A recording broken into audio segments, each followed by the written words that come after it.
So a couple days ago, I released a video showing you guys 5 reasons not to buy your Fire Stick. Now, if you've been subscribed for a while, you know that I cover all streaming devices. All of them is going to have their pros and cons. So what I wanted to do, just follow up with a video showing you the top 5 reasons to go out and get a Fire TV Stick. Now, if you're new to the channel, subscribe, hit the notification bell.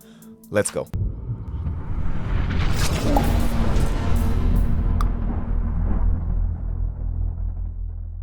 Let's go ahead and jump right into it.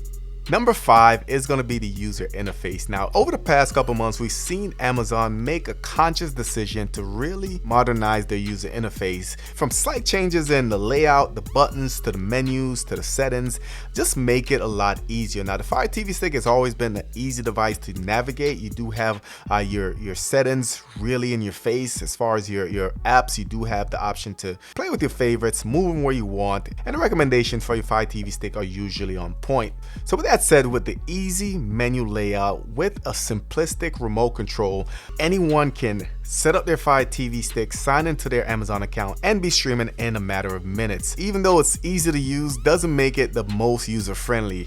I do feel like Roku is more simple, maybe even easier to use than the Fire TV Stick, but on the other hand, we have the Google TV and we have the Android TV user interface, which is really easy to use, but also has more customizability options. So number 4 for the Fire TV Stick, and this is what most people really look at when they first think about getting a streaming device, is the price. So Amazon Fire TV Stick 4K Max retails for about $49.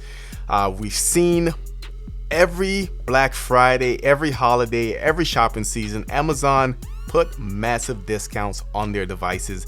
I've seen Fire Sticks as low as $17. So the Fire TV Stick is going to be extremely affordable, and when you're in the store and you're on a budget, and this is probably one of the first devices that you take a look at. So price is definitely a factor with the Fire TV Stick. And for all my streamers out there, it is Android based, which is humongous. Android based means that you do have a lot of abilities that you don't have on Roku, on Apple TV, or other devices that has a lockdown ecosystem. So with the Fire Stick, you can sideload applications. Really doesn't necessarily have to be built for the Fire Stick. As long as it's Android based APKs and it's compatible, you should be able to sideload it seamlessly, and it should work properly, especially if you know what you're doing. So that's one of the main reasons.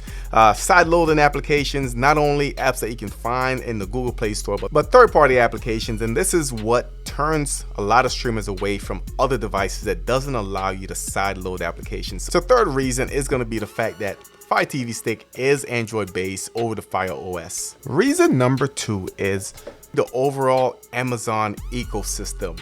Most people use smart devices. Most people have smart bulbs, smart vacuums, whatever the case is.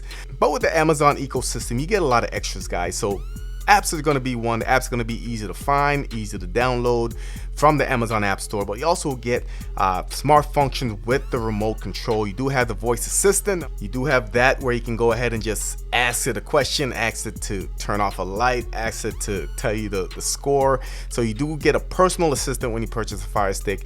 And with that being said, you also get your Amazon Prime videos. That's if you're an Amazon member. So everything just tied into the ecosystem. That's taken into consideration when purchasing the Fire Stick. And number 1 is just the flexibility of the Fire Stick. So let me just break what I mean by flexibility. Yes, this is a small device where you can easily put it in your pocket, take it on a road trip with you, plug it in, connect to Wi-Fi, and you're up and streaming again. But also with an OTG adapter, you can do a lot of cool things with this Fire Stick. One, you can add more storage, which a lot of people complain about. So if you're someone who purchased a Fire Stick, ran out of storage, you can add your own storage, either be a USB drive or a hard drive, and you can massively expand your storage that way. Also, you can add an Ethernet port, so if your Wi-Fi sucks, you can simply plug in a USB to Ethernet adapter and you're good to go. Also, I should mention that this is also Bluetooth ready, so you can add new remotes, gaming controllers, you can add headsets. You can also mirror your device onto the Fire Stick. Like I said, there's so much built in, and when you're looking at, I would say an average price around $25 or so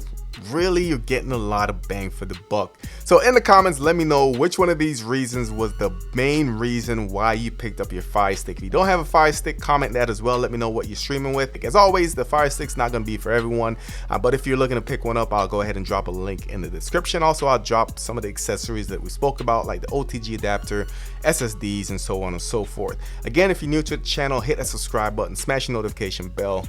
Thank you for watching, and I'll catch you on the next one.